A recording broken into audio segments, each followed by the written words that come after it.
A local veteran who lived in his car for about 6 months has a brand new place to lay his head for the holiday. 8 on Your Side investigator Walt Buteau found out he had the money to live elsewhere but needed some help to figure it out. When this home became too dilapidated to live in, the owner said he was forced to live in his car, but at least now he has found a home for the holidays. As worn out as this Tampa house looks on the outside, the owner tells us it was even worse on the inside. It's terrible, yes. Yeah, it was. Vietnam veteran Alan Bromley does not get around very well anymore. He and his roommate decided living in a car was better than living in that house. Something we more or less had to do to survive. Yeah, we had the heater on in the car sometime, but it wasn't very comfortable. At one point in his life, Vietnam was what he had to do. He volunteered to serve and was sent there during the worst part of the war. That's why I joined the service, to protect the United States and serve. You were willing to die for your country? I was willing to die, yeah. It could have been attacked any time.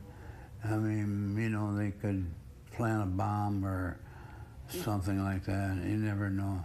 We're told the Tampa VA noticed Bromley had the money to move into shelter that didn't have a steering wheel.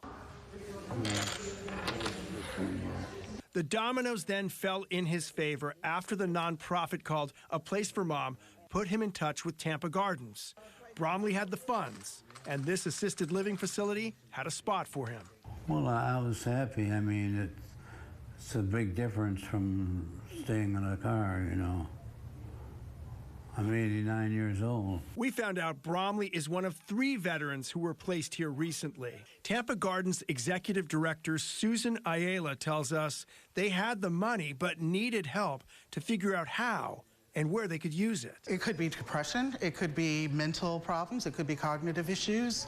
There's an array of different things that could contribute to it. And you've run into this before? Oh, yes, many times. Some of them have assets that they've accumulated through their service or through their life, and they just hit a rough spot. People who help these veterans find a place to live tell us more outreach is needed to help others who are still on the street. In Tampa, Walt Buteau, 8 on Your Side.